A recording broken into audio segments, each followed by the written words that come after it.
guys, welcome to another edition of Texans Unfiltered. We are blessed to be joined by Antonio Cromartie. David, thank you so much for taking time out of your day to talk with me today. I'm super excited to talk to you. I see a potential cornerback one. Can move very well, can play man-to-man very well. I think that he is a better quarterback than Patrick Mahomes. He does things that are so amazing, and the competitor in him is just special. I'm excited, man, and I can't wait to get there. I think it does really fit my skill set.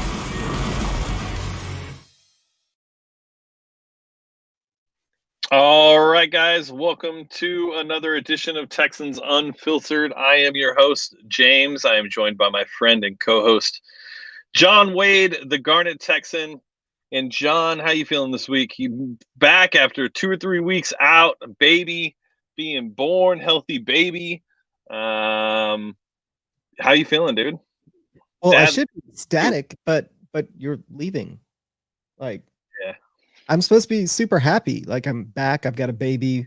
We survived all that, and it has been an absolute adventure to get that little guy here. And thank God he's here. But then you're leaving. Like you're part of me. Like, no joke. Yeah. No, I guess for those that don't know, tonight will be my last episode on Texans Unfiltered. Just lots of different reasons. I think anybody that knows me knows that who I am. I can't just turn it off. I'm all in on something. So if I'm at work, guess what I'm thinking about? I'm thinking about Texans Unfiltered. If I'm out, guess what I'm thinking about? I'm thinking about Texans Unfiltered. No matter what I'm doing, typically my life is thinking Texans Unfiltered. What can I do? How can I grow? What can we change? How can we adapt? How can we get better? What can we make? And I missed a lot of stuff. My daughter's volleyball practice is every Tuesday when we record. And every Tuesday when I come out of recording, which is usually 10:30 or 11 o'clock at night, even though she has school in the morning, she's up sitting on the couch waiting for me to come out so she can tell me about her volleyball practice. And I've missed every single one. And that sucks because I've worked with her to get her ready for club volleyball, and to know how important it is to her means a lot. So yeah, I love this. I'm proud of this.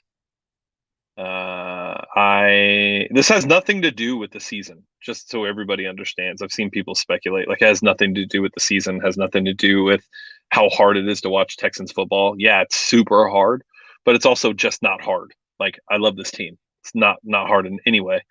But just life in general, work is going well, real estate, I'm up for a new promotion at work. Starting to rebuild cars again, just things of that nature, hobbies that I love. And ultimately, it's funny, we were coming back from dinner tonight and I was like, man, last one, guys. And my wife and kids go, finally, we don't have to hear you say, no, I can't, because we're recording tonight. And I was like, that's why. So, yeah, it's going to be weird. Yeah, it's going to be weird. We started this literally just to talk football. And then it's kind of grown. And the community and everything that's been built around it has just been absolutely amazing. I'm surprised at how many people listen to us. I'm surprised at how many people actually pay attention to us. Yeah. Sitting there on Twitter and people reach out and they're like congratulating me on my baby. And then things like that you've built. Like, this is you. Like, I'm the straight man, but you've been the star. You've been the guy that's kind of driven it. And it'll go on. Like, we're gonna keep the show going, and it's still gonna be great. But it's not gonna be the same without James. Yeah, and Pat's gonna come in and he's gonna lead the charge.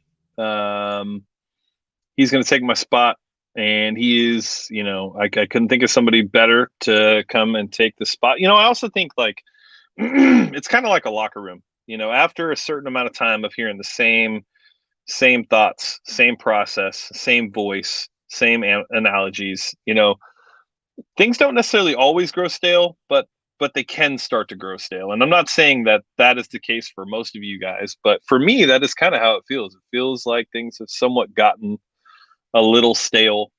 And maybe it's the season. Maybe it's just, okay, Pat's now letting you guys all know that he's the interim host. My goal is for Pat to not be the interim host. My goal is for Pat to take this and run with it, as I think Texans Unfiltered needs a fresh set of eyes.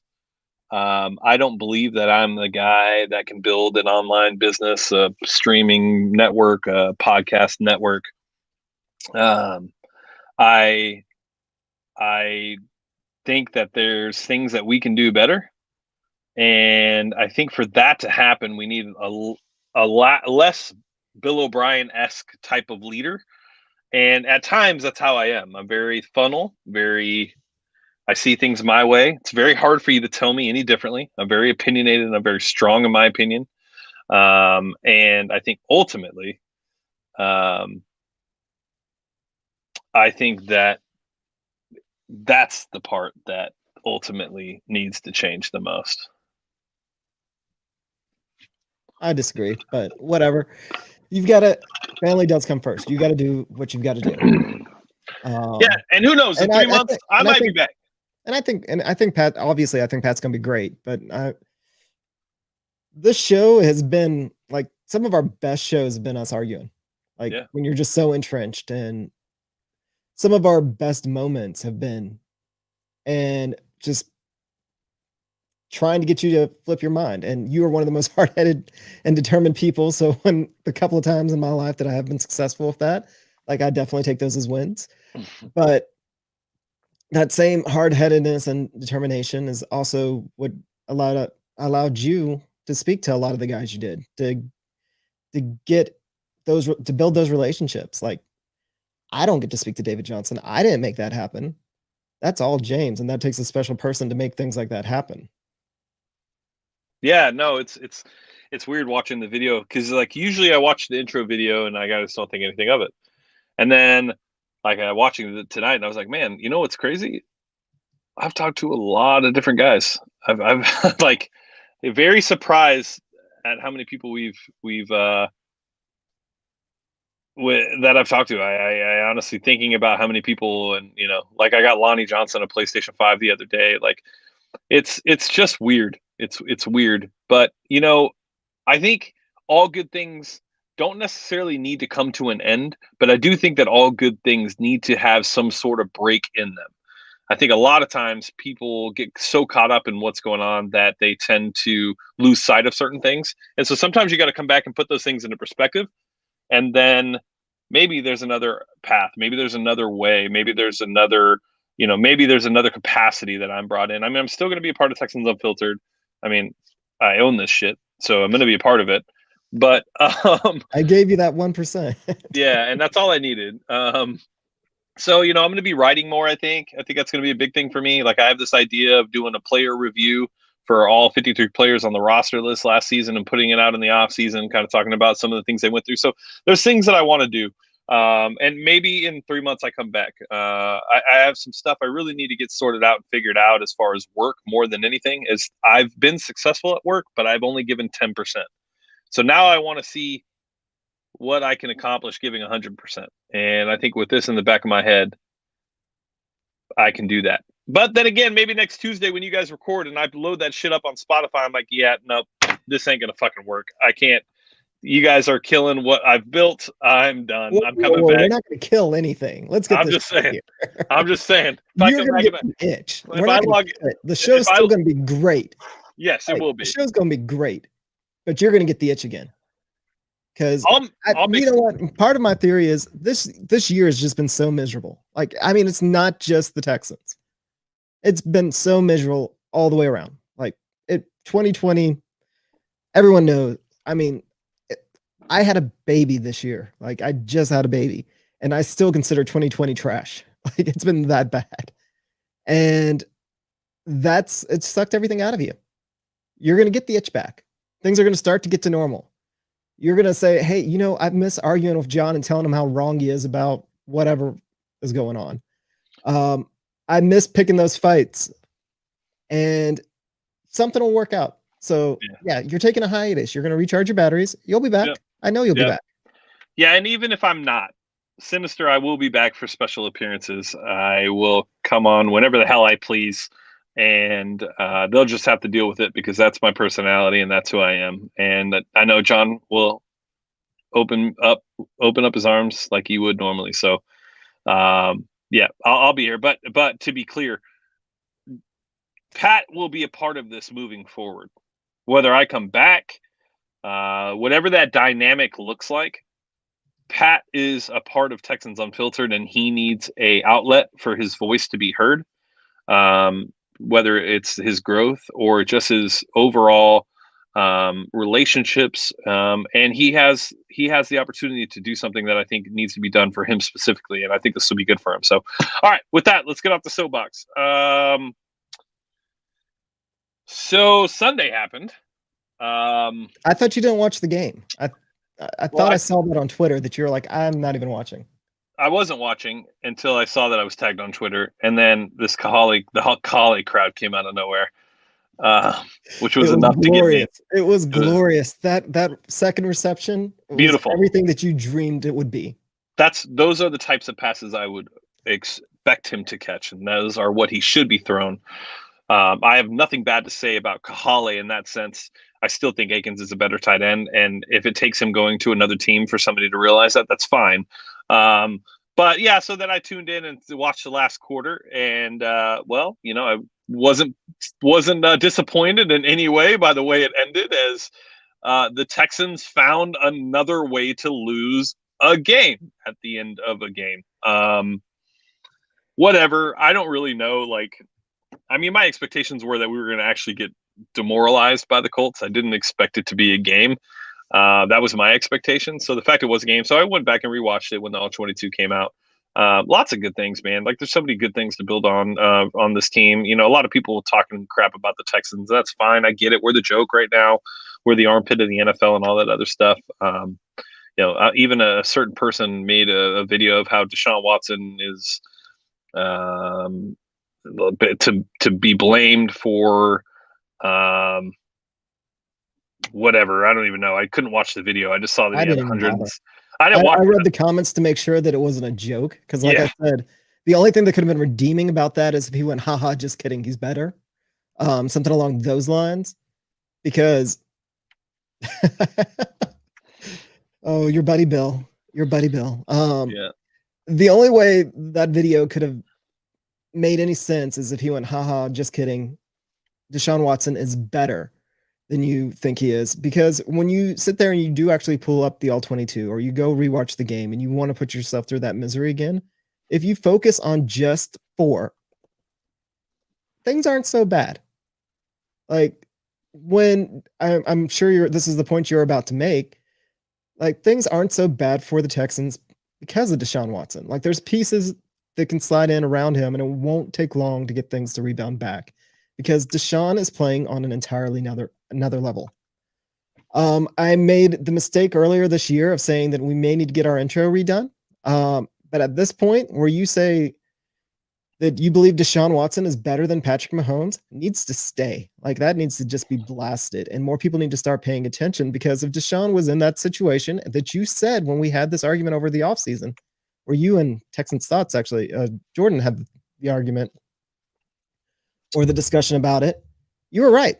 You put Deshaun in that situation with those pieces around him, with that team around him, the narrative changes. Yeah, no, I would agree. I think that's the biggest thing, is the fact that, Mahomes definitely has a better roster, a better coach, a better scheme. I don't understand how anybody could say that Patrick Mahomes is 100% better than Deshaun Watson. But that's just me. I don't know. But enough about that guy. So with that being said, though, the game itself, is what it is. It's the third to last game of the season. what expectations can you really have at this point? I really can't think of who went into this game expecting, fireworks and the offense to be, amazing and the defense to stand up and play against, a Frank Reich led offense. And I don't know, there's just so many different things to it. It's kind of weird. Well, yeah, you expected Eberflus to take that tape from 2 weeks ago and really dial it up on Deshaun. And for a moment there, it looked like he was going to, with the zone blitzes or the sun blitzes or whatever you want to call them, where they were able to constantly get pressure with 3 or 4 linemen. Like they weren't sending true blitzes. They were sending 3 or 4 rushers. They were just able to absolutely confuse our offensive line, which again, I've said it about 100 different times here. I want Mike Devlin's skill at not getting fired. Like I want him to teach a class on how do you be bad at your job and not get fired. Like honestly, Devlin should have been one of the first offensive coaches that was fired years ago. And Bill O'Brien never shied away from firing assistants, but Devlin's still around. And what he does to our offensive line is about criminal. Not about, it is entirely criminal. Right. But somehow, some way, we were able to actually bounce back and not get blown out by the Colts, even though 20 minutes in to the game, I was like, oh, this is going to be awful. And you know what? It actually turned out to be an entertaining game. Yeah, no, I mean, it was definitely it was a very fun game. Which I guess is all you can really ask for, right? I mean, what at this point, what can you really ask for? You're just looking to enjoy some football, but I don't know. What should the expectations be? Should they be that, we're going to make the playoffs? Well, we know that's not the case. We were eliminated, what? 3 weeks ago? Right. So, okay. So what's next? I don't know. There's no expectation. Honestly, I mean, at this point in the season with a team in this situation, all we should be watching for is what guys are going to contribute next year. Like, that's it. I mean, some of these things that they're doing with some of the vets, like, they don't need tape. They need to let the young guys play. They need to let guys get some tape on them. I mean, that's the right thing to do. It's to see whether or not they're going to be a part of the Texans or even have a career in the NFL. Like there's guys like the one that jumps to mind is Keon Crossan. He went out there and he actually showed out. Like he played really, really well. And it almost seems like it doesn't seem like he was forced into this position to even be able to get to play. He should have had tape on him from the beginning of the season, the way that he's gone out there and he's played and just the spot relief role that injuries forced him into, because he goes out there and he shows up. Somebody like Scottie Phillips, he didn't have a preseason. He goes out there and he shows a little bit of juice. Yeah. He should be allowed to have that. Like, nothing against David Johnson, because David Johnson had his best game as a Texan. And we finally have started to figure out, we can throw to running backs, which makes a big, big difference. But I mean, no offense to him, but Scottie Phillips should get more carries. See what he's got. Buddy Howell has definitely earned them. He's been a special teams player for 3 years. He's gone out there and been a very solid special teams player. He should have been rewarded with carries as soon as we were out of the playoffs. Let him get some tape. See if he still has a career. That's what they do. And let me ask you this, John. Would you be upset if next year your running back stable was Duke, Buddy, Scotty? From what the little bit we've seen, probably not. Right, that's what I'm saying. I mean, I know there's still things to be seen, and I'm not saying that they're this great running back room. But at the end of the day, like, we've seen more life out of those three than we've seen from anything else this year. I mean, David definitely had a great game in the passing game, without a doubt. But at the end of the day, like, those three, I'd feel way more comfortable. Buddy is your short yardage guy who can plow through and get you yards. Scottie Phillips, I don't know yet. One game, small sample size. Let's see what he's got the rest of the year. But And then Duke in the passing game, so you still have, you have your types of three. I'm not saying that's who they should bring back, but if they did, I wouldn't be upset because first of all, I don't want them paying for a running back. And two, I don't want them overdrafting for a running back. So if those were the case, or even if it was other guys that they just picked up to give a shot that are similar to these three, I'd be fine with that. Yeah. I mean, we traded a 3rd-round pick and we played Duke Johnson. He's getting paid what, $5 million a year? Oh, Tony Yayo, $5 million a year. That is way too much to invest in one running back. That is a 3rd down back. And then with David Johnson's contract on top of that, we have way overpaid our running backs. And this is no disrespect to, I'm not one of those guys that says running backs don't matter, because it's the exact opposite. Running backs are typically the best athletes on the field. But there's so many of them, and they're so reliant on other people to do their jobs correctly that unless you are an absolutely transcendent talent at running back, it's not worth paying you because you're going to get so beat up so quickly that you're not even going to stay transcendent for that long. Yeah, no, I agree. What else do you really want to take away from this game, John? I mean, Kiki was great. I know everybody's crushing him, and I know, whatever. But what would you think if the starting wide receivers next year is Fuller, Hansen, and Kiki? Fuller, Hansen, and Kiki. I'd probably be fine. Yeah, I mean, probably be fine.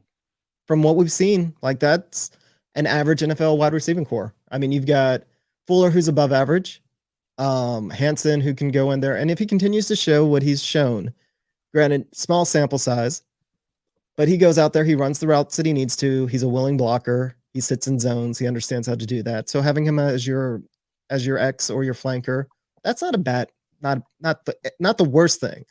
It's not the best thing, but it's not the worst thing. And Kiki, if he could hold on to the goddamn ball, shows something every now and then. He's got some juice. He really does. That poor kid at this point, if he could just hold on to the ball, because he fumbles at the most inopportune time. But if he gets that under control and he gets that fixed, and he could, then yeah, like he could be a very, very good slot receiver. Yeah, I look, Kiki is, these things are going to happen when you're not playing a lot of snaps, when you're not on the field consistently, right? These are going to happen. You got to also remember, before Kiki even got back on the field, he was also not taking first team reps and all these other things. So it's accumulation of all sorts of things that have happened. But I think we've seen enough to know that we should build on Kiki and give him another chance next year, because he's shown so much potential that it's worth developing him again and just seeing what we can get out of a full year. Yeah, and we've got to figure out something to do with Cobb. I'm kind of counting Cooks as gone because they let him go. That frees up quite a bit of space. And Tony, kind of the point that I'm getting to is with Cobb, we can't cut him. His contract is a poison pill. That's the problem with Cobb. But Cobb and whatever we end up paying Fuller, if we keep Fuller, or we keep Fuller or Cooks, one of the two. At that point, we're going to already be in the top third of our salary cap allocation to wide receivers. So we have to get some bargain basements somewhere. So you essentially need one guy that can just come in, show up, do his job, and then another guy who's still on a rookie contract, and we hopefully draft somebody that we can slide in as another role player. That's the problem. Like, it's not an easy fix, but depending on how the general manager takes a look at it, if he takes a look at position groups by spending, they don't have a lot of room to fix the wide receiver room. Like, they just don't, because it's kind of a mess, particularly because of the Cobb contract. And you're going to have to either pay Cooks or Fuller. And either way, that's about the same cap hit. Like Cooks, if you release him, it's actually a good contract to release him with. We free up a ton of money. But if we're going to release Cooks, we got to re-sign Fuller. Or because if we let both Cooks and Fuller go, that makes the wide receiving core not look so great. Yeah. I mean, if it's me, I would probably, based on what I've seen on film this year from Deshaun and his growth, I'm only worried about keeping Fuller. The rest, honestly, don't matter to me. You could fill those spots. Not to downplay who those other wide receivers are, but Chad Hansen, he's a cheap re-sign. No matter what he's done in these 3 or 4 games, he's still a cheap re-sign. You can keep Chad, right? Chemistry with Deshaun. Kiki, he's under his rookie deal for 1 more year, so Kiki's going to stay. Outside of that, if you have a way out, which I think you do with Cooks, right? There's no guaranteed money left, so that's $12 million on the books. You'd only give up a 2nd round pick for him, but whatever. What Chris 9K is bringing up, I just want to address that while because you're kind of talking about at the same time, is the Texans have the ability to free up about $60 million in salary cap. 60? So there is a Texans cap put it out a little while ago, and the moves that they can make, and some of it's also depending on what they decide to do with JJ Watt. There's about $60 million they can free up. So they have breathing room because David Johnson, he's going to be gone. Cooks, both his and Cook's contract, like I think between the two of them are like a good third of that. It's at least 20 million they can free up almost instantly. But there's things that can be done very, very quickly to free up cap space. The point that I'm trying to make is with that Cobb contract, if you release Cobb, $8 million. If you trade Cobb, $8 million. That's his dead cap hit. It's a horrible contract for the franchise. It was so poorly done that's what's going to tie us up. Now, a good GM usually looks at his roster and he allocates a certain percentage to each position group. Now, that Cobb contract and Merciless on the defensive side, that screws up a couple of position groups, and it's going to be interesting how the next guy comes in and takes a look at it. So my hypothetical to James was, we're going to have to overpay our receivers no matter what because of that Cobb contract, even if we release Cooks. And Fuller should get a solid contract. Yeah. Hopefully we get him at a little bit of a discount now. But he's going to get paid. Who, Fuller? Oh yeah, Fuller's going to get paid. Do you think so what do you think happens with Fuller since we won't be talking about it in the offseason together? He's coming back. They're going to find a way to make that work. I think that he shot himself in the foot figuratively with taking those shots, but it's the NFL. I mean, half the league has PED issues at some point or another. Like nobody's going to hold that against him. It's more the fact that he didn't finish a full season, and I don't think he's finished a full season. So that's what's actually going to hurt him. Yeah, no, I would agree. All right, trying to think of what else regarding this game. Touch on Crossan. Tyrell Adams is a beast.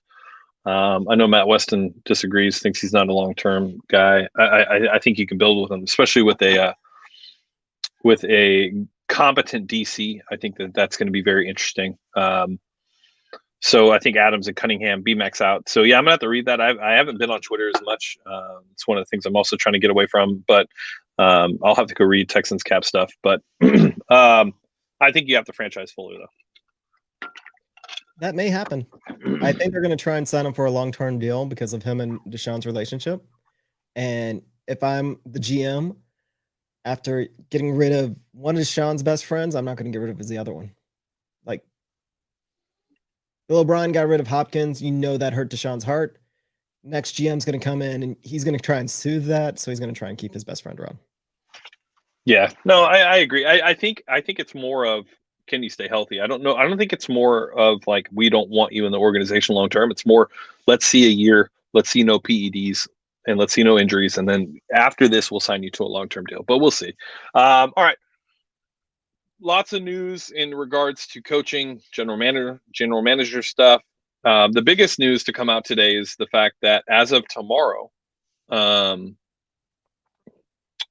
teams can reach out to coordinators, basically any internal staff of any NFL team, all 32 teams. Teams can reach out and request for interview for those candidates for the available head coaching candidacy for the Houston Texans. What are your expectations over the next week, John? As we're getting this information 2 weeks prior to when we would normally get it. What do you think is going to happen over the next week, maybe days? According to Pat, they've already filed some requests for interviews. We're not going to get into the details of who those offensive coordinators and defensive coordinators are, but what is your expectation over the next couple of days? Do you think that we're going to see rumblings? Do you think that there'll be some things broke regarding who we've reached out to and all that? I actually don't think so. I think that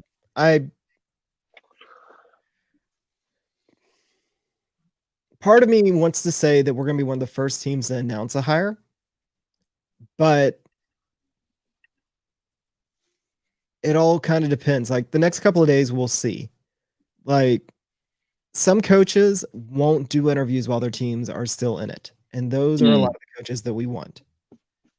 Now, some coaches will. For instance, when the Falcons hired Dan Quinn, that was a known thing, and the Seattle was about to go to the Super Bowl, and that was already known. I'm sure that there's other, but for whatever reason, that's the one that sticks in my head right now. So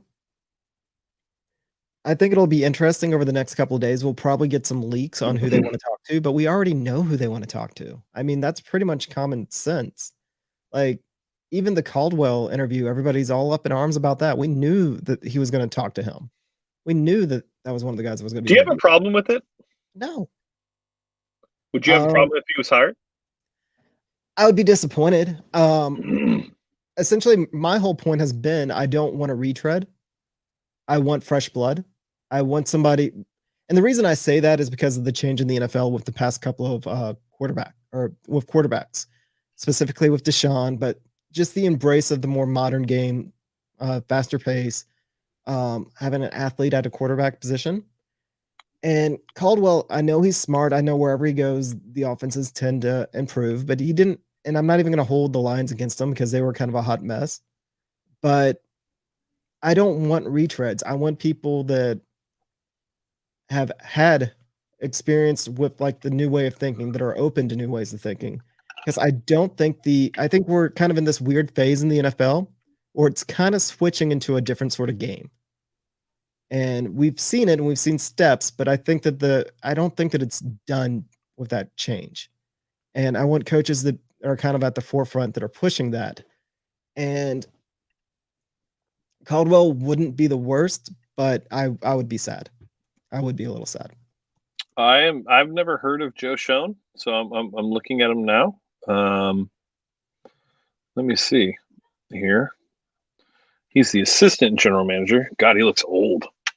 Oh, that's the chief executive of U-Haul. I was like, ooh, he looks really old. Just so everybody understands, the CEO of U-Haul is also Joe Schoen. So don't get too up in arms about it. He was born in 1949. That's not who Tony A was talking about. Okay, so he was with the Carolina Panthers. Built that team. That's good. I mean, those teams were fun. And now he is the assistant general manager for the Buffalo Bills. Okay. I mean, I don't know enough about him, but that's an interesting name. I have not heard or seen that name, so I honestly don't know. But it's nice to hear a name that has not been thrown out. So Tony A, props to you. That's kind of like your Joe Brady, I guess. All right. So what are your expectations? We didn't get into that. I mean, what names are you expecting to hear this week? Are you expecting to hear any names? Are they all the top names that we already know? What is your expectation? Yeah, we're going to talk to Eric Bieniemy. We're going to talk to Saleh. Those two, without a doubt. Dabble up in Buffalo, I'm sure he's going to get talked to. And then Eberflus would be those are my four tops, and I can't imagine that any of them will not get talked to. Maybe Eberflus, just because Indianapolis is in the same division. But yeah, like those are the type of names that the Texans should, and I'm sure they will be talking to. And then there's a couple other guys out there. Shoot, why am I forgetting his name? The coordinator up in Green Bay that Pat was all about. He used to be he was the QB coach on the Rams when they went to the Super Bowl. Now he's the offensive coordinator in Green Bay. I don't know. Shoot. But yeah, he's somebody that he said was the dark horse, and I'm actually, after doing a little bit of research, why can't I think of his name? But I am all about him now. Okay. That And- offense looks great this year. Yeah. Here's the thing about just about anybody on the Shanahan tree. Like, they do well. And when you put them with a quality quarterback, they do really well. Any surprise names you expect to be interviewed over the next week or two? Yeah, that's why I don't know their names. So they're gonna interview somebody that's gonna piss us all off. Like, they absolutely are. I think it's Hackett. What? Hackett? What is his name? Dang it. I'm actually gonna have to look this up. Let's see. I can tell you. Let's look. It's Matt LaFleur. And then Nathaniel Hackett. Yep. Yeah, that dude. I mean, that offense is definitely humming. I'll definitely give you that. But let's see what he's done so far. Began his coaching career at his alma mater, University of California. Also spent 3 seasons at Stanford, 4 seasons as an NFL offensive quality control coach in Tampa Bay and Buffalo. Offensive coordinator and tight ends quarterback coach at Syracuse in 2012. First season as an NFL offensive coordinator in 2013, oversaw a Buffalo offense that ranked number 2 in the NFL in rushing. Oh, that's a very cherry-picked stat there. Just in rushing, huh? In 2017, helped guide the Jaguars to a number 1 league ranking in rushing. Okay, so he's a rushing specialist. Helped Green Bay's offense rank number 2 in the league in giveaways last season with just 13. That's a cherry-picked stat. Okay, I'll just say this, though. Based on what I've seen from Hackett this year with Green Bay and Aaron Rodgers, I definitely wouldn't be upset with interviewing him. He's older, though. Yeah, he is older, but he's kind of been the special sauce for LaFleur. I can't say his name. The Green Bay head coach. Because remember when he was at Tennessee, his offense didn't do anything in Tennessee. No. LaFleur. It was very vanilla, and Yep. Mariota looked like he took 3 steps backwards and probably actually cost Mariota his career.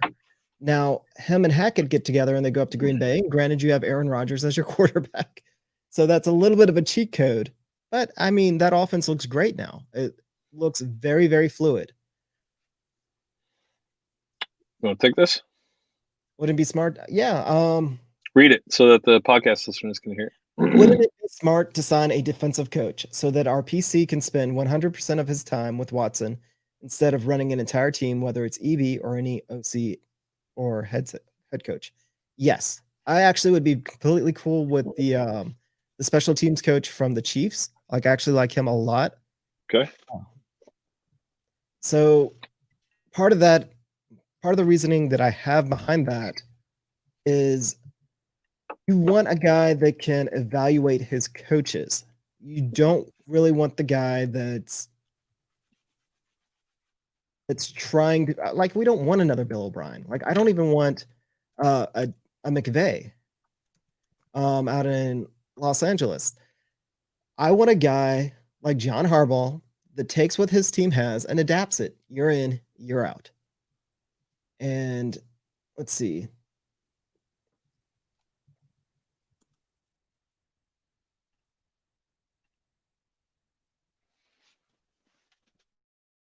Yeah, Kansas City special teams coach Dave Taub. Yep. Is that how you say it? Yeah, he's getting a lot he's one of of those guys that I think gets interviewed every year, but no one ever hires him because he is a special teams coach. But there's something to say about that. Like, I think that you come in and he chooses offensive coordinators and defensive coordinators and lets them do their job. if he can evaluate whether or not they do their job well. Like, honestly, if we got down to it, my biggest problem with Bill O'Brien was twofold. He didn't have enough coaches, and he obviously couldn't evaluate the coaches he had.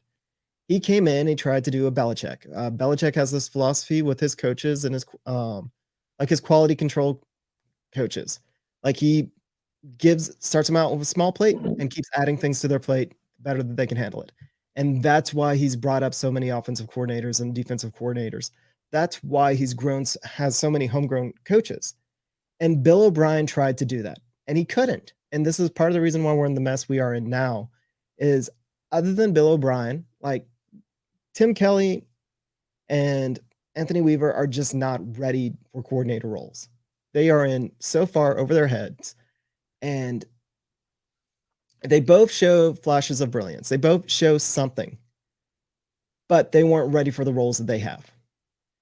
And this is where the coaching staff is that's where Bill O'Brien absolutely failed, is he could not evaluate talent on his coaching staff. And obviously he couldn't evaluate talent as a general manager, what they're actually worth on the open market. So there was a couple of failings, but even if he had a GM, Bill O'Brien was going to be in trouble because he keeps people around like Mike Devlin. So if you get a guy that's a special teams coordinator, I'm hoping that during the interview process, he proves that he is able to evaluate coaches and hold coaches accountable. And that's not him trying to defend the offense. That is the offensive coordinator. That's not him trying to defend the defense, not him meddling with the defense. That is the defensive coordinator. There's also that divide. So I am very much intrigued by going that route instead of sitting here trying to find a head coach whose scheme is perfect for Deshaun. Well, why don't we find a head coach who's a perfect head coach who can evaluate a coordinator who would be perfect for Deshaun and let that coordinator deal with Deshaun? Yeah, no, fair. Also, the Texans have interviewed Matt Bazzigan for their general manager duty. It seemed more of like a you've been with us for so long, here's an interview type of situation. But I wouldn't put it past them if that was also something they considered so far. They interviewed Louis Riddick last week. Very interesting choice. I like Louis Riddick. I do think he's a very good evaluator of talent. He has a pretty good resume with the Philadelphia Eagles. I think he's also done something else. Also with your special teams coach, you have to wonder is Joe Judge a reason to maybe start to look at special teams coordinators, right? Because he was picked off in New England as, he was the special teams coordinator, hired as the head coach in New York. And while I think they've only won 5 games, he's had Colt McCoy for 3 games as a quarterback. The team definitely looks very well coached. Definitely lacking talent on both sides of the ball for the Giants. But I wonder if that's kind of, you always see trends in the NFL. It's usually how it starts. One team takes a risk. It works out. Rams, young quarterback, young coach, McVay, boom. Okay, now the rest of the league's starting to look. You have to wonder if there'll be some ripple effects from the Giants hiring Joe Judge as their offensive coordinator, as their head coach, and see if that's something that maybe starts to open up other areas of the coaching trees or the coaching sides to interview for head coaching candidacies as well. So that'll be very interesting. But yeah, Bazzigan interviewed, Louis Riddick interviewed, Jim Caldwell interviewed for the head coaching position. I think that's it, right? Louis Riddick was like a legitimate interview. Like, I think that he seems like he has a great football mind. Yeah. Granted, he's very polished. Yeah. And granted, part of that may be him being a broadcaster, but I think there is a part of the role as general manager, especially here in Houston, that you need to have a little bit of that showmanship. Yeah. Like, this market, especially how we've been treated by the past regime, is desperate for a very good talking head figure. And if you have a general manager who can take on that, and as well as has a solid football mind that can work with a head coach, I think that could do wonders for earning back a lot of the goodwill that this fan base really wants. And somebody, I don't know, Louis Riddick, he just comes across like he knows how he would be able to handle the Easter Bunny. I could be wrong, but he just comes across like that's one of the things I like him. What I like about him is he, in a GM, you don't necessarily always look for, You don't look for like leader of men, but that's also a very important part of being a general manager. I think that people tend to overlook is you're gonna have you don't coach the guys, right? But you still need to be a leader. You still need to be able to relate to them. You still need to just be able to connect with the players in a way. And I think that that's important. I think Louis Riddick does bring that with him. I think that's really the biggest thing for me, but we'll see. I don't think that Louis Riddick is out of the running. I think it's more or less that Louis Riddick is. I think he's also taking his time and evaluating all the other situations. He does have interviews set up. He already interviewed with the Lions. He has an interview set up with Jags. I think he's not necessarily like a top candidate, but I think he's a guy that a lot of people want to kind of dig in and find out some more information, get his vision of what a roster and the team should look like. And I think also the Texans are doing the same thing. I think that they're casting a wide net. They want to interview all candidates. They want to make sure that they get the right guy, or at least hopefully that's what they want to do. I know there's there's a stigma around the Texans right now with fans, with media, with local reporters that this team isn't going to do this right. And you even mentioned it when we were talking to Pat before, or Pat mentioned it, and then you just kind of agreed. But we have to hope that this team is really doing things the right way and is going to hire the right people for the job. Because I'll tell you right now, if it's Josh McDaniels and Nick Caserio, I don't know if this fan base can handle that hire. I might go be a 49ers fan for like 4 or 5 years. Like, I almost, it's almost not a joke. Like, that will break me in a way. Like, that absolutely will break me. Like, that is one of not the worst. Like, I think like a Dorsey Caldwell combo, like, that might break me. Like, I can deal with a GM that I'm not excited about. I can deal with a coach I'm not excited about. But if I have to get both, and if they try to continue this Patriots South wannabe, I want Jack Easter be gone. I don't know if that's going to happen. But if they bring down Caserio and McDaniels, dude, that's going to be miserable. Yeah, I don't know. I'm trying to think of it from like a fan base perspective, and I just don't see. I don't know. It's going to be very hard. It's going to be very hard to sell that to the fan base after what we just went through. And I think you could see somewhat of a revolt. And I think without actually giving them a chance to see what it looks like on the field, to be honest with you. I think the fans are very, very I think they're on edge. And I haven't seen the fan base get to a point to where they've been ever before like this. Yeah. Any fan base in general, but I just have not seen a lot of. I just haven't seen much positive, even from the positive crowd, and that's somewhat concerning to me. But if they have a pulse of this fan base and understand how important this hire is, then they'll be fine. But if they don't, then it could be. There could be massive mistakes. All right, I'm trying to think of what else. Oh, they also interviewed John Dorsey, or had a conversation with John Dorsey. Tony at Yeo says, "Why do you hate John Dorsey?" I don't necessarily hate John Dorsey. I just don't believe he's a great talent evaluator. I think Dorsey, like, I understand, like, he took Tyreek Hill, like the character guys, but like those aren't hard things to do. That's more of just a risk. Like Tyreek Hill out of college, his physical attributes and what he does, it's not a reach to draft Tyreek Hill, and it's also not hard. You can draft those guys.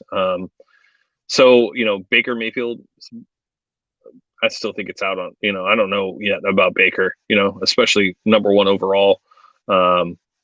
Nick Chubb, sure, but who didn't know that Nick Chubb was going to be great? So I guess from a talent evaluator perspective, I haven't seen enough from Dorsey to think that there's a there's a reason to hire him and him to get a third shot as a general manager. That's probably the biggest thing for me with Dorsey. is I just don't think he deserves a third shot. I think that you're right on it. And the reason that I'm not excited about him is just go read anything that the Chiefs or the Browns have to say about them. For two teams that are supposedly need to thank him for their success, they don't really want to. They're not really happy with him. Pretty much the best thing that Dorsey does is he's not afraid of character issues. So he got Tyreek Hill because he's not afraid of character issues, and then he went over to the Browns and brought over Kareem Hunt because he's not afraid of character issues, and he drafted Baker Mayfield because he's not afraid of character issues. Now, the jury's still out on Baker. You know our opinion of him. But the guys that are currently running the Browns were the guys that were really pushing that talent. And, you know, Dorsey's one of those guys, I think that maybe he's a good voice to have in a front office, but I don't want him being the guy that's in charge.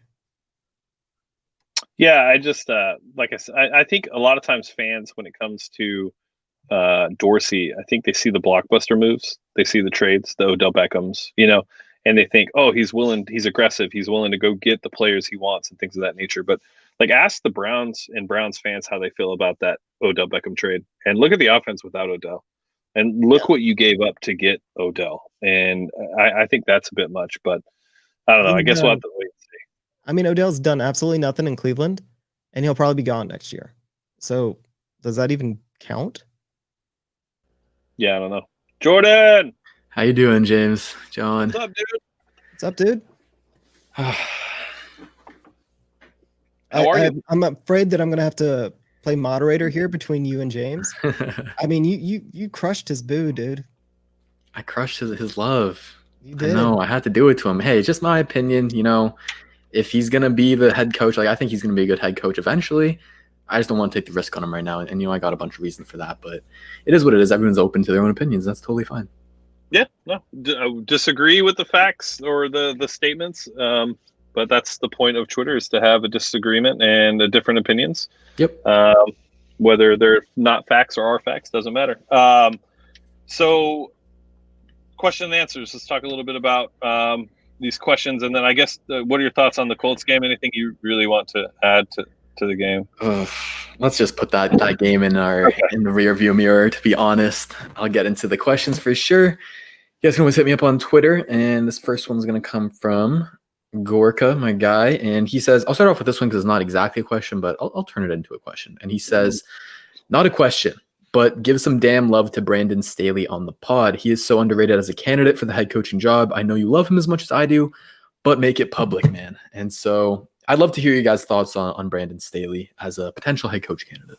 Well, based on the Joe Brady video, it's Brandon Staley has to be out, right? See, here's the difference. Here's the difference between Joe Brady and Brandon Staley. I actually like Brandon Staley's scheme. Joe Brady and Brandon Staley, they do have the same question marks of, do they have enough experience? Can they put together a roster? Are they the type of leader that we're looking for? But the difference for me here is Staley is doing something where he's really elevating the talent that he has. And he has a very talented roster with the Rams defense. But the things that he's doing X's and O's wise, adjustments wise, is a lot more I like than I'm seeing with Joe Brady, who isn't having that much success with Carolina. And so that's where it really separates for me. What about coaching staff you could bring? Coaching staff, well, you can pick guys from the Sean McVay from the Rams as an offensive guy. He was with Fangio and the Bears before. You can get some defensive guys there. But like I did say, the coaching staff is a question mark with him, just like it is with Brady. It's not as good as an EB. It's not as good as a Saleh as well, for sure. I like Staley. I'm fine with Staley. I think he would bring a dynamic that is needed, especially to a side of the ball that is going to need a complete shot in the arm without question, because they're lacking talent. And that Rams defense, while they have 3 stars that are extremely good, they don't have like this most overly talented defensive roster. They have guys like Leonard Floyd in Chicago who they didn't even pick up his 5th-year option because he was not very good for them and turned him into a great player. So just watching his development of players and what he's done this year, I have no reason to not want to bring Staley in. I think he's done a hell of a job. And for the people that are like, oh, you have Jalen Ramsey, you have Aaron Donald. Yeah, sure. Every team's going to have a guy here. Yeah. So if that's going to be your knock, then you're not watching the games. So I'm fine with Staley, another young guy, which I think is the trend of the NFL, which what we're seeing, with LaFleur and everybody else. So I think it makes a ton of sense. I wouldn't be hesitant at all to bring in Staley. Awesome. All right, we're gonna move on though, because we got a lot of questions and a lot of good ones too. And so next one is from @ReportTexans, and he says our thoughts on Mike Borgonzi. John, how you feel about Borgonzi, the Chiefs' director of player personnel? I mean, I don't really have an opinion on him. I don't know much about him. He's with the Chiefs, so of course he's got that going for him. The Chiefs are a very well put together team. Yep. Now, part of it is coaching, and part of it has to be the guys going out there and finding the talent. So, yeah, definitely. I think Sorry. But I wrote an article about Borgonzi, so you guys can check that out on the site. He's my number 2 GM candidate. I think he's a very great drafter. I think that's really his main calling card, and he knows how to assemble talent, like John said, and he knows how to assemble a Super Bowl winning team too. So that's the thing with him, is he's got the Super Bowl winning experience, and so I'd definitely be all for Borgonzi. All right, you guys talk about Jim Caldwell before? A little bit. Okay, we'll move on from Caldwell. We'll talk about so Samuel wants to know basically predictions for who the Texans will request to interview for the head coach vacancy, because there was the news dropping that they can officially do it's online only, right, interviews if the other team gives them access to. So James, who do you think, if you pulling out your crystal ball, trying to predict the future, who the Texans are going to request? I think you're muted, by the way. That would make it easier if I wasn't. Salah, EB, Dabble, the typical candidates that you're going to hear. Those are going to be the guys that you'll probably hear first. I think it's cool that they're giving them the ability to be able to do it a little bit earlier. There's pros and cons to it. Does an offensive coordinator or DC get distracted by the potential future of a new team during the playoffs, which is the most important time? Or does it get it out of the way and let them focus on the playoffs? So there's lots of plus and minuses. You have to wonder which way it'll go, but hopefully they're able to get these guys going, as those are the top candidates. Yeah, absolutely. And I think you said it already, they're going to interview all the top guys. And I think one thing to take away from kind of what we've seen so far is that they are doing what we want, in the fact that they're casting a wide net for GM and for head coach. They're looking kind of in different routes, whether it's from within, whether it's a retread, whether it's an quote unquote out of the box guy like Louis Riddick, right? So I think they're doing what they want, what we want, casting wide net. And so we'll see basically every candidate who's been talked about will likely get an interview, or at least we'll try to. All right, let's move on. We got from Texans Optimist. He says he wants to know our off-season targets for the Texans. You got a dream guy you're really interested in, John? Not until I know what coach we have. That's fair. I hate to say it. I think that we honestly don't even know what holes we're going to have until we hire a GM and what coach they bring in. Because again, there's a lot of potential for them to open up some cap space. Texans cap, give him a shout out. Always give him a shout out. He put something together. I think it's at 58 million, 60 million, something like that, or is pretty much the amount of cap space with the type of moves that the Texans could make. And it's realistic. So at that point, yeah, there's a whole bunch of players we could go after. And with what we need, I think we need a lot of guys that are above average. We don't even need to go after a lot of superstars, because we have a lot of holes we got to fill. If somebody gets 60 million and blows it on 2 players, then we're probably going to have the same conversations next year about how bad the Texans are. That's true. Yeah, good point. It's very early in the process when we don't know the foundational structure, like the GM, and what vision he and the coach are going to have. But kind of some players that I think are scheme diverse. It doesn't really matter who we hire as a head coach or a GM. Are William Jackson III. He's cornerback out of Cincinnati, getting a lot of hype right now. He can be a legit cornerback one. He follows around other teams' wide receiver ones. Maybe he's not a lockdown guy like a Jalen Ramsey, but he's pretty damn close for what you're going to get with this free agent class. Why are the Bengals going to let him walk? Like, I know he's blowing up everywhere, but I don't see a situation where the Bengals let him out of town. They shouldn't, and they have cap space of him, if I'm correct. Cap Especially space, with franchise tag, Joey Burrow on a rookie contract. Yeah, he's not leaving. Like, I love him.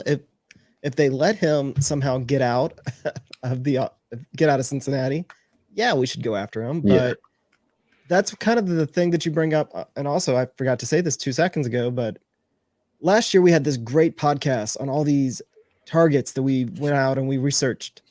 And 9 out of 10 of the guys that we talked to were re-signed with their original team and never even reached free agency. So it's hard to get excited about free agents when you don't even know who's going to be a free agent. That's true. That's true. We can speculate moving kind of what are good fits and what we would like to happen versus kind of what's realistic going to happen. They're definitely two different things. Definitely. Moving on though, and get another question. We'll get a question from Curry Sauce. He asks, with Watson's amazing growth, do we still look at bringing in someone like OBJ or Michael Thomas, or even dare I say Antonio Brown, or just re-sign Fuller and run it back with everyone? What are your thoughts on that, James? I think you got to bring it back. I think the glaring holes are all on defense. I don't see a situation where you're going to try to get a Odell or a Mike Thomas or anything like that. Maybe an Antonio Brown, depending on the general manager and head coach. If they want to rock the boat as far as their the character things and all of that other stuff. But I don't think that we can spend that money on the offense. That's just me. I think you're ignoring a side of the ball that really needs it. Yeah, I think as well. I think, and his point with Watson's amazing growth, we're seeing that he can elevate your Kiki QTs, your Chad Hansons, even Kahale Waring had 2 catches, right? So, give him a chance to run it back. I like that idea. I think the only thing is like Cobb's contract, very hard to deal with, very hard to get off. But Cook's contract, it's definitely something that you can look into restructuring. And if he doesn't want to restructure that, then there's your route where, let's go with a cheaper wide receiver 2 option. And, like James said, we're not going to see OBJs, Michael Thomases, those type. We'll see your Nelson Aguilars, your Josh Reynolds, those types instead. All right. Next question we got from Cal 99131. He says, why the hell is Brett Quavale playing when Max Sharping is on the bench? Why the hell, John? Because Devlin hasn't been fired yet. Yup. I mean, there's absolutely no excuse for it. I think I have a rant that we saved from like 3 weeks ago before I went out for baby. Pretty much just stating the reason that these things are happening is because Mike Devlin should have been fired 3 years ago, 4 years ago. Worst coach on our staff. And the things that he does to our offensive line is just, I don't have any hair, so I can't pull it out. But I'm not usually the guy that gets on a soapbox and says a coach should be fired. I'm not that guy. Mike Devlin should be fired. He should have been fired a long time ago. And Sharping is a 2nd-round pick. Let the kid play. Let him work out his issues. What are you going to find out from Quave? Like, he's on his 2nd contract, okay. But, I mean, he wasn't ever a starter. Like, he's from the Jets. He was cut by the Jets. Like, he's a backup. Sharping should be a starter. He was a 2nd-round pick. He has to be a starter. Let's find out if he is. If Sharping is really that bad, then he is. But you're not going to find it out by letting him sit on the bench and say, oh, he's not strong enough. Absolutely. And I think it kind of points to the fact that they somehow, for whatever the reason, still want to play to win and play for playoffs. That's what it seems like with how all the coaches talk. And so, like you said, like even if Quavale is playing better than Max Sharping, let's say that's the possibility. It doesn't matter because he's not going to be part of this future. And like you said, Sharping he showed a lot of promise in his rookie season. And so it just doesn't make any sense. You're just hurting your future even more. And, talking about Mike Devlin, like you said, he's got to go. I think the bar is very low for this new positional O-line coach, sorry. And, there's some interesting names out there. Maybe Mike Munchak, he's with the Broncos right now. Maybe he makes a lateral move. I don't know for sure. But the bar is so low. And my hashtag for the new O-line coach is just don't do what Devlin did. DDWI. DD. It's perfect little. It's a little symmetry there. DD I want a WDD. bracelet. I want a Right. bracelet. Oh, maybe that'll be our next shirt. Hopefully. All right, James, we're going back to you and our guy Matt Lipschitz again. He's Texan optimist, and he wants to know offensive mind or defensive mind head coach. I'm pretty sure you want offense, right? Yeah, I want an offensive-minded head coach just to take advantage of what Deshaun is. I mean, I wouldn't be opposed to a defensive head coach just because that's where the holes are, right? We've talked about it all season, how bad this defense is, and a lot of it comes down to coaching. But I just think the strengths of this team are on offense, and a good coach is going to come in and be able to make that even more of a weapon and more of a reason to feel optimistic about this team with Deshaun. So, yeah, I find it, I think that would be the most strategic approach.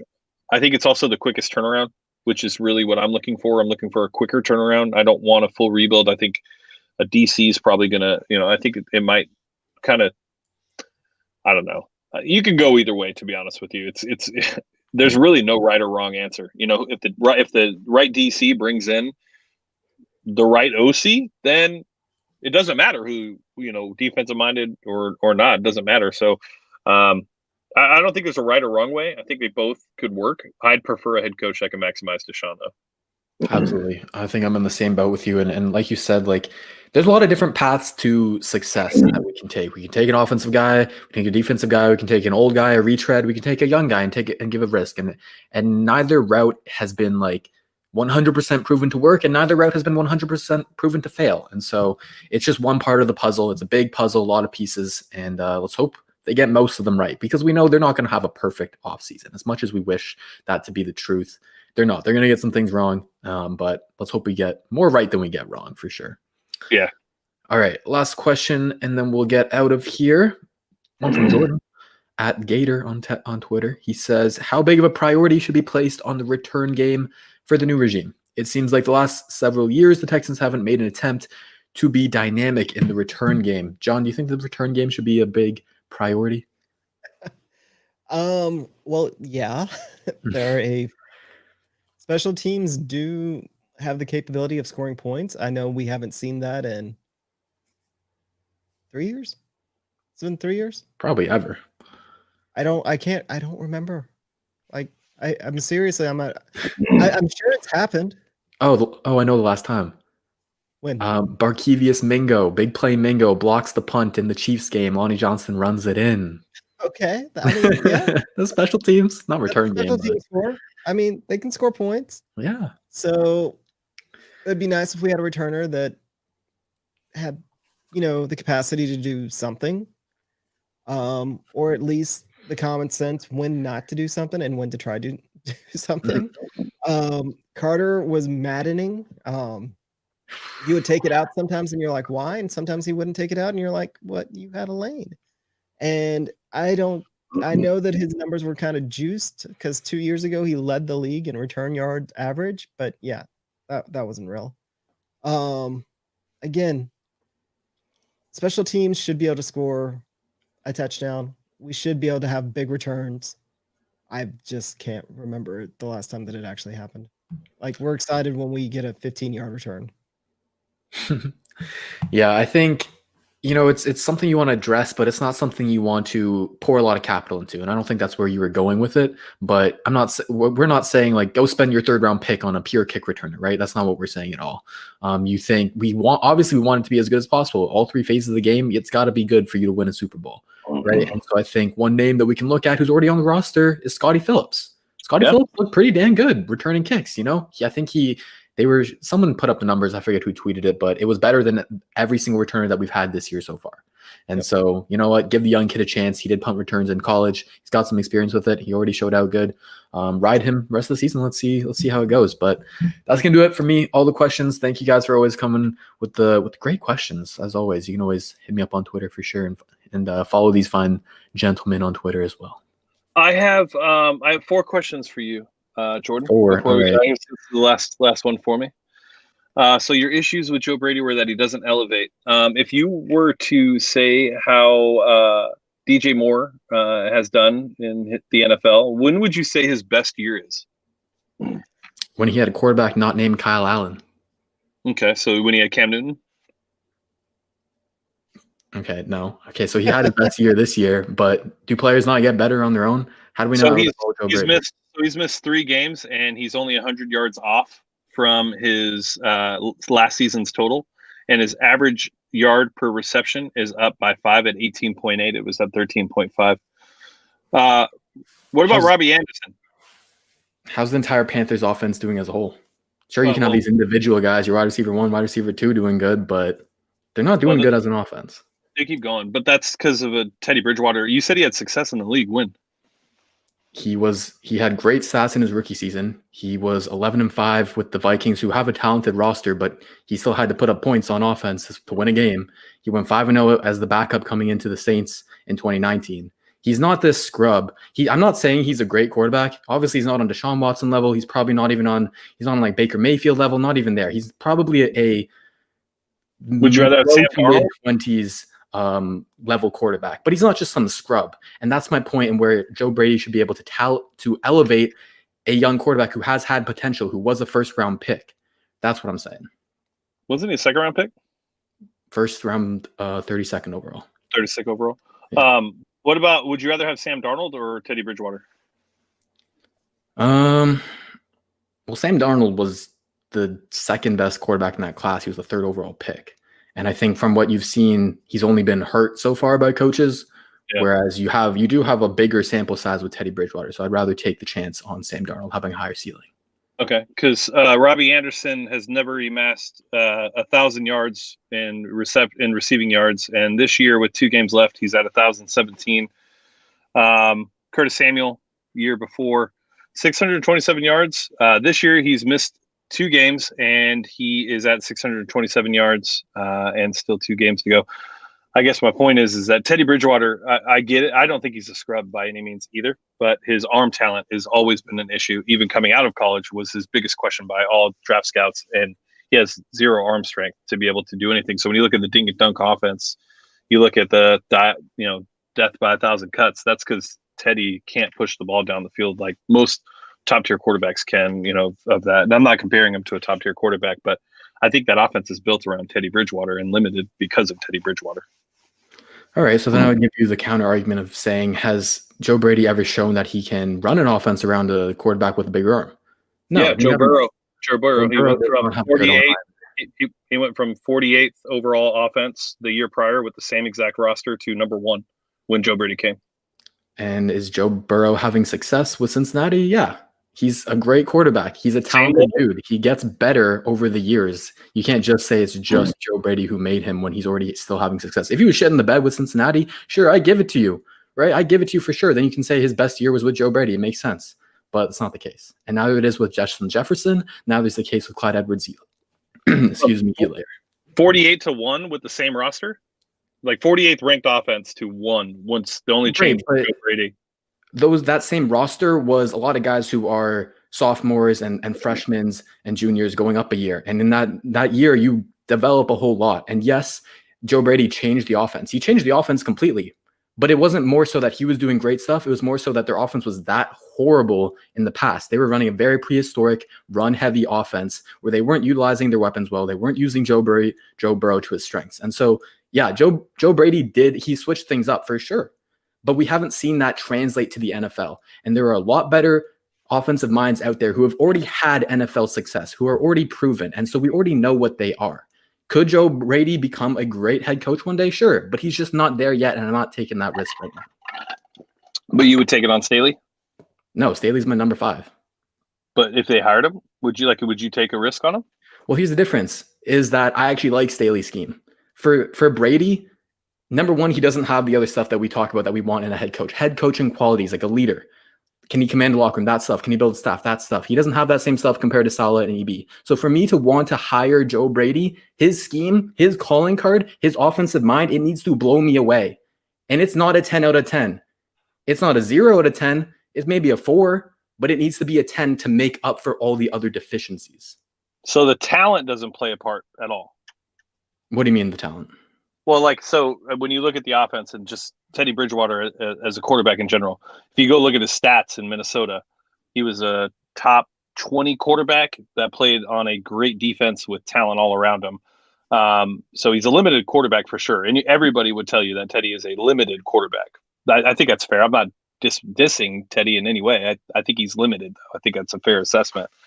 So when you look at the offense and you look at the production and you look at, ninth in DVOA, but then when you bring in the fact that he has to tailor that offense around what his quarterback can do, Teddy has never been able to explode on offense. That's not who Teddy is.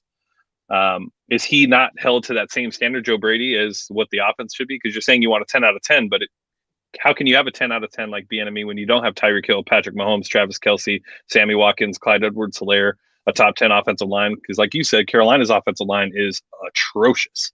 Yep. And Mike Davis is having a career year in the absence of Christian McCaffrey on an offense where Christian McCaffrey has been the only offense for the last 4 seasons. So there was a whole change in the offense when Joe Brady took over. So I guess what does talent not play a part in that as well? Or does the coach have to do it all? Like Mike Davis would be a perfect example. He was a journeyman running back.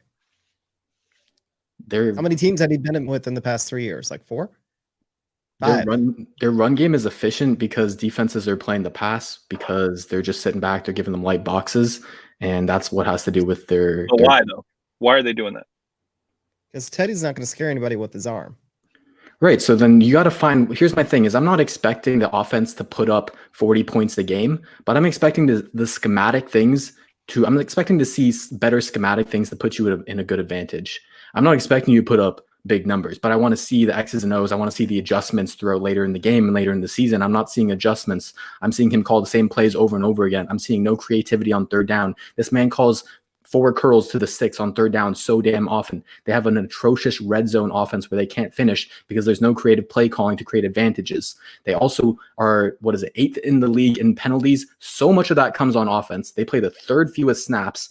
They're undisciplined on offense. Yeah, that's part of a rookie head coach, but it's also got to be on Brady if you're not coaching them that well. They make a lot of mistakes, and to me, a lot of that has to be on coaching because, like you said, they're good players. Some of them are good. You said it earlier. DJ Moore is good. Robbie Anderson is good, right? But I don't know. I think that a lot of it elevated them. Do you know how many of those penalties are on the offensive line?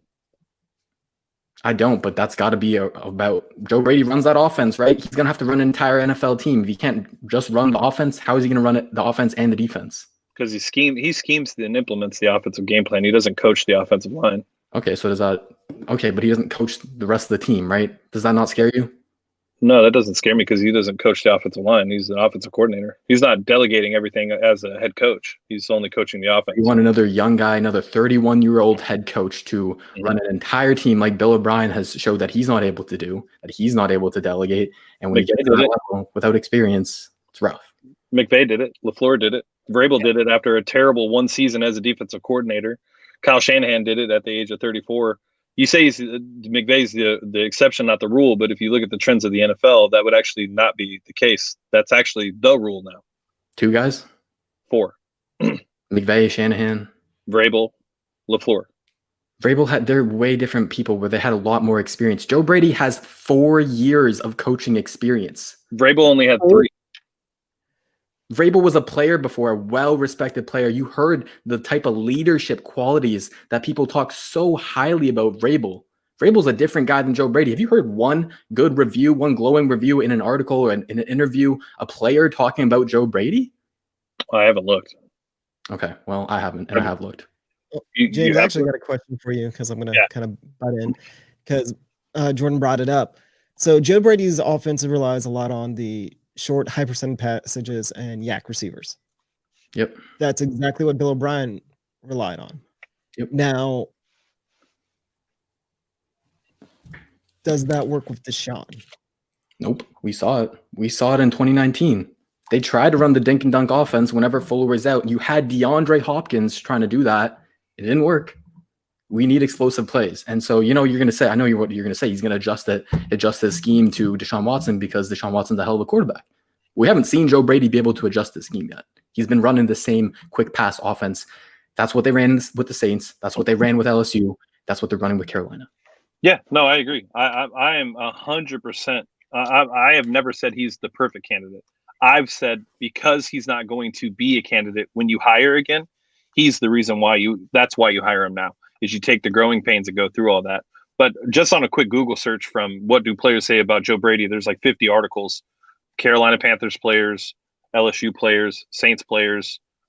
So they're all there. They all say the same thing. You could probably not, and I don't mean this in a diminishing way, but you could find that about any coach, no matter what.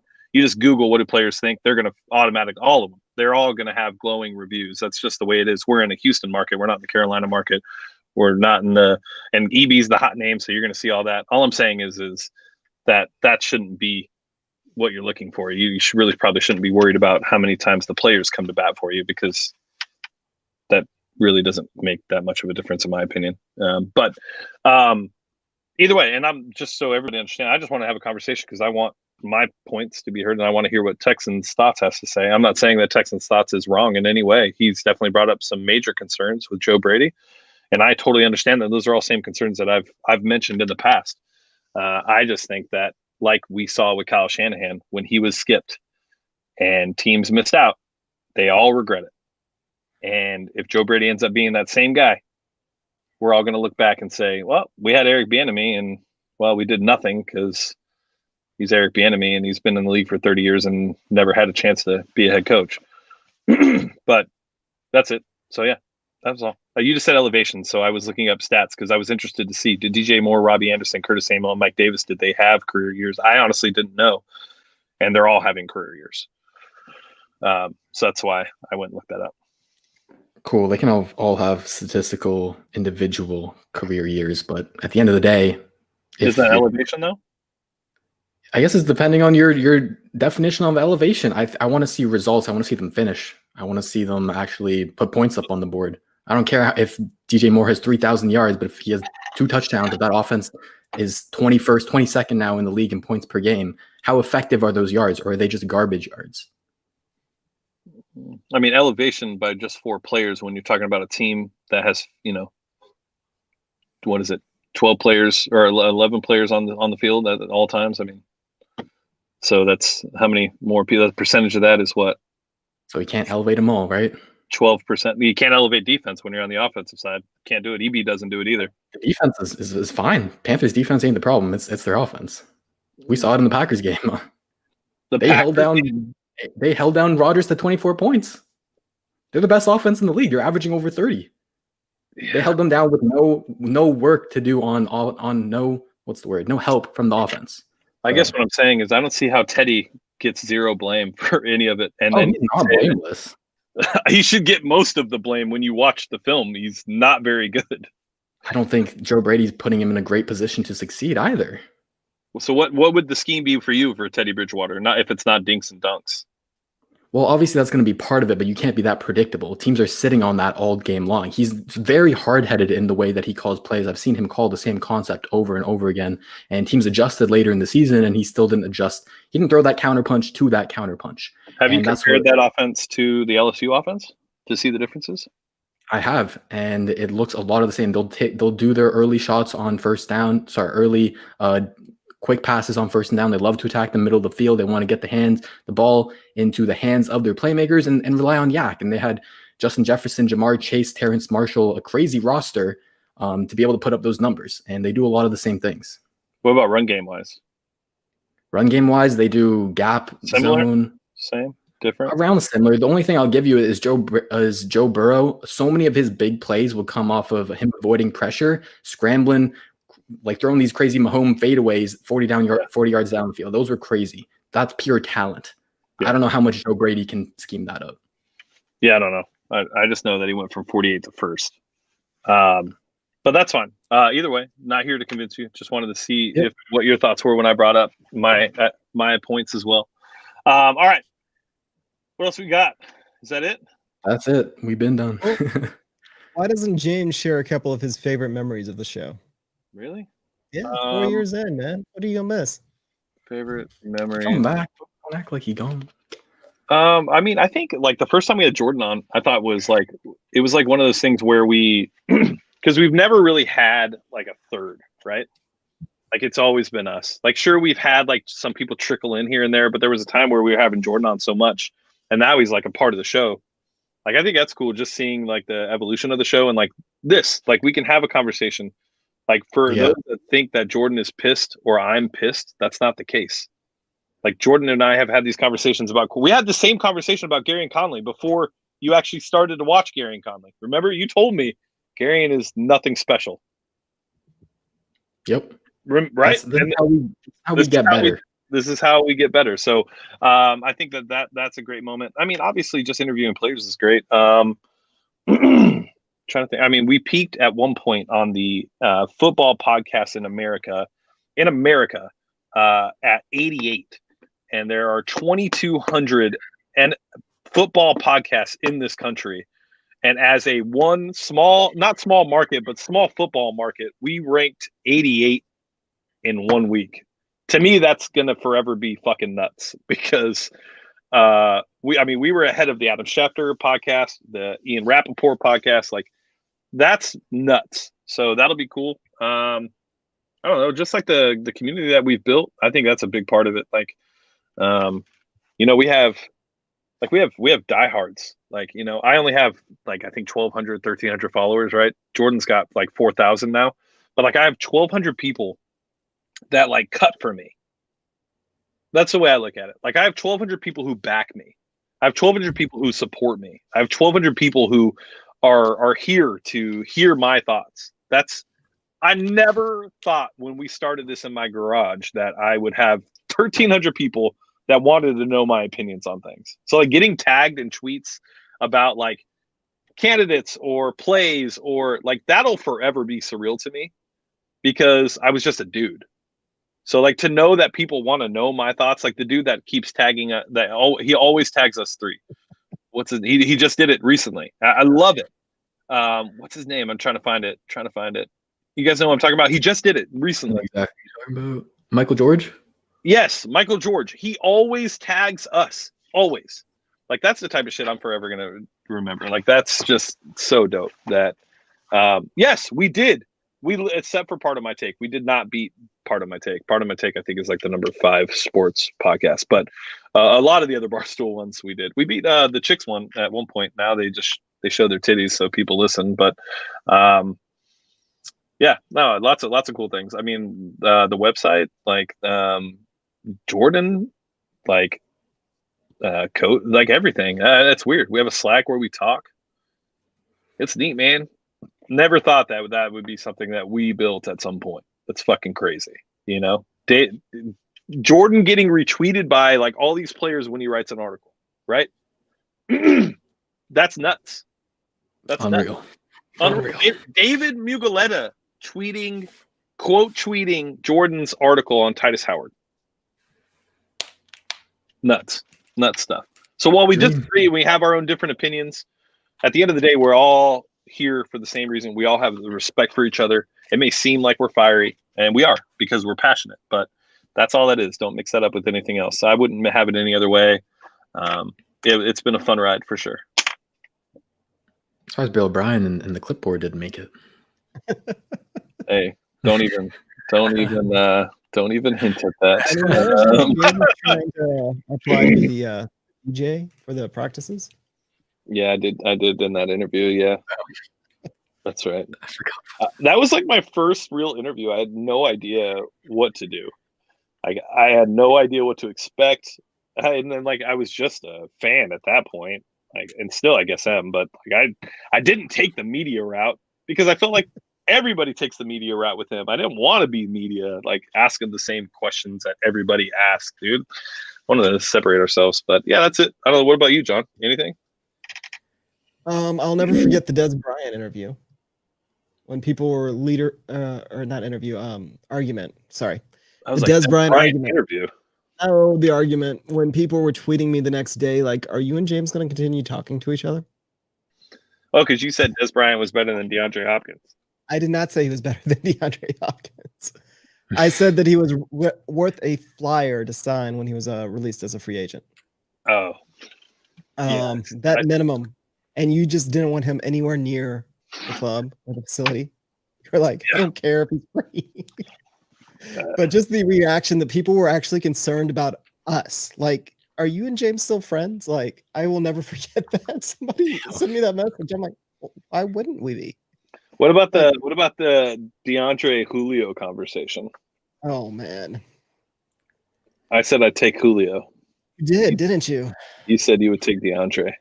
And Just I a still few would years take ago. DeAndre, and my heart still breaks just thinking about it. I would still take Julio. I want a red zone guy. I think you can find. You could replicate the production from Hop in other ways, but we've never had a red zone tight or a red zone wide receiver. Hop's that red zone guy? What? Huh? Hop ain't that red zone guy? No, he's not. He's not in that off, but he should be. No, I'm not saying. What? And I think we're like a big Moss guy, like just. Oh, okay. Yeah, Andre Johnson, who never scored enough touchdowns, and DeAndre Hopkins. Boxes them out and just like Hop was like spectacular catch, foot finish, like extending out on the sideline. That all great. I'm not dismissing that. I've always just wanted that like 6'6", 225, goes up like basically Fells, but at wide receiver, just goes up and can just come down with the ball. I've always wanted that because Andre Johnson should have been that, and he wasn't. Yeah, he should have been. But I mean, here's the thing about Julio. And he doesn't score enough touchdowns as is. Like, I mean, he has the same problem that Andre Johnson does. Like, he may actually, if anything, keeps Julio Jones out of the Hall of Fame. It'll be the same thing. He doesn't score touchdowns. Yeah. Yeah. What about you, Jordan? Anything? Julio or DeAndre? No, just like anything on the pod or Oh. or any of the articles or. I think my favorite moment on the pod was the first time you guys had me on, where I wasn't part of TU, but it was just kind of a, let's try this out. Let's just have him on the pod and talk. And me and James talked about the draft it was insane. Like we went on and on and on, and I kept on ranting, and he was probably trying to get me off the air, but he didn't want to say nothing because he's being nice. But it was my first real time like feeling that comfortable talking on the internet with like a stranger like that I just met, and just like I could just rant and tell you all my thoughts, all my feelings about all these guys, and I was so excited about it, and I was just so passionate, and I just never really, that was like the beginning of it all for me, really, and it just like opened the floodgates to everything that's become. And so it's got to be the beginning, man, because it's just amazing. Dude, pushing you to do. You wouldn't even turn your camera on. Yeah, that's when I just had a picture of Jacob Martin.